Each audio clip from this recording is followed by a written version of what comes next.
Some days I wake up and feel so exhausted, I actually don't know how I'm going to get out of bed. There's some days where I don't even feel motivated at all. Life is not perfect, and neither are we.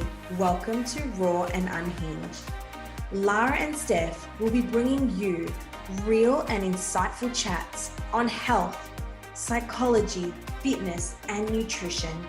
Lara is a qualified nutritionist and fitness enthusiast who loves her pizza, and Steph, a registered psychologist, author, and renowned brunch queen. We hope you're ready for today's chat.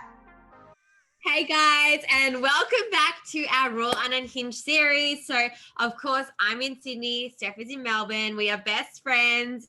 Yes, we are. We can't see each other at the moment, so Zoom is what we are doing. Topics to like, which we love talking about, and obviously, you know, we've got a lot of topics from you guys as well. So we're definitely going to talk about some on here and talk about how we're going. But first of all, Steph, how are you going? Yeah, do you know what? I'm doing quite well. Melbourne, Victoria is doing an amazing job. Obviously, we've been in lockdown since 1989. Yeah. Can't even recall how long ago it was. And it's now October. So hopefully soon, a few more weeks, we'll be back to, I guess, more relative normalcy in life, but keeping strong, keeping focused. But today we're going to talk about the other end of the coin, what to do when you're not coping, or 100%. how to manage feeling upset or down. Because you got a question about this, didn't you?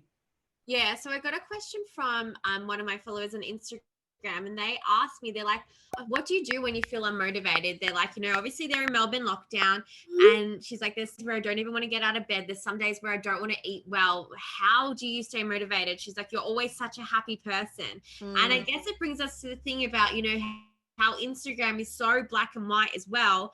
And everyone goes through emotions, right? Everyone feels vulnerable. Everyone feels shit some days. Everyone has those days where they don't want to get out of bed. But I guess you see it a lot, you know, especially in your field of work as well, how, you know, there's different coping mechanisms to go with that. But obviously with how you feel as well. Like, for instance, I think it was last year, you kind of got bullied on Instagram, and you were so real about your emotions, and everyone just was like, oh my goodness, like you go through this the same as me. But I thought it was like amazing as well. But you know, we go through this. Yeah, for sure. And I guess the question is, Lara, why do people go through the same situation but cope differently or have different responses to the same outcome? Like, we're all in lockdown together. And I guess this came to light yesterday when I was speaking to my sister. So I have two sisters, and one of them was saying, you know, I've really struggled this lockdown. I have no appetite. I can't sleep. And I was just like, wow, really? Because you're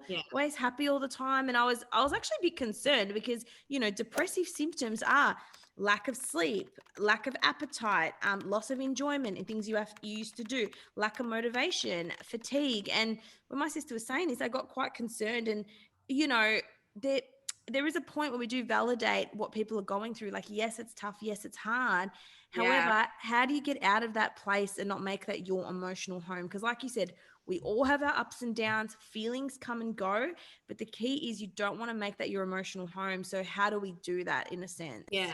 And I guess it kind of comes down to it as well. Like, it's okay to not feel good all the time. It's okay to not be okay. And I guess I've used that on my channel a lot.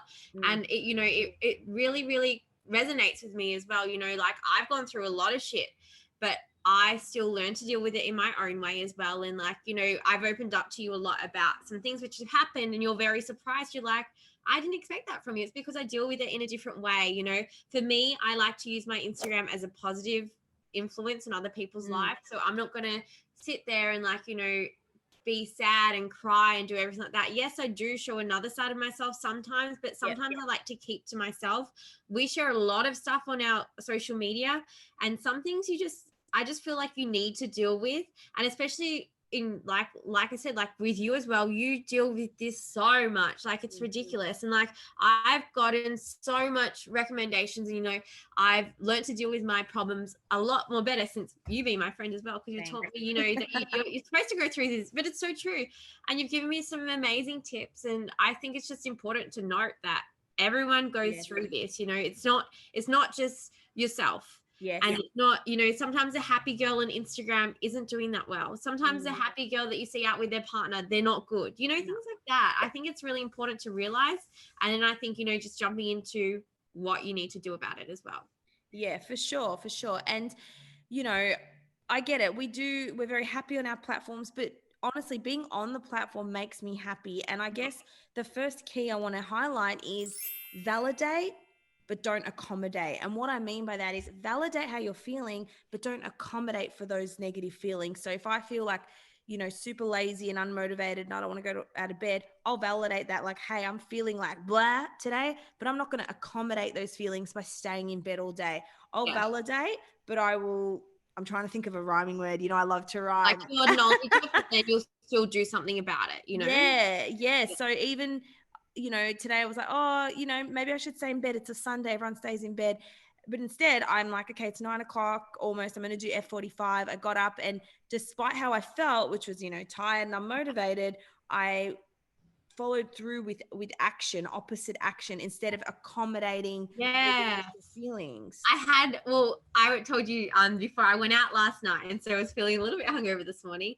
And so it totally goes back to the thing of, you know, I could have spent all day in bed. Like, and I could have eaten shit today. I could have just been a sorry mop and felt even worse about myself. But I didn't. I got up, I went for a walk, had a healthy breakfast, and I'm talking to you, which always makes me up and about, and I'm getting stuff done today. Like, you could just stay in bed all day and, you know, do that. And sometimes it's okay to do that, but you know, it's only, you have to think about it as well. Like, will I feel better about it, or will I feel worse as well? So realizing that you are hungover. Yes, I did have a good night last night, but also realizing that staying in bed isn't going to help you anymore. I think that's super important. Yeah, for sure. And I love that you admit that you're hungover, because no one would ever think that Lara was hungover or, you know, who went out last night. But I love that. And yeah, and I think the second point to, you know, managing negative emotions or feelings is exactly what you said. Focus on what is effective. So like when I was speaking to my sister, she's like, you know, I'm really struggling. I didn't get any sleep. I didn't get this and that and that. And I said, I understand that, and I know it's difficult, but let's focus on what's effective. And focusing how you didn't get sleep last night isn't going to change your sleep last night. You know, focusing on how you feel so like tired, or focusing how you're so behind on uni isn't going to get your uni work done.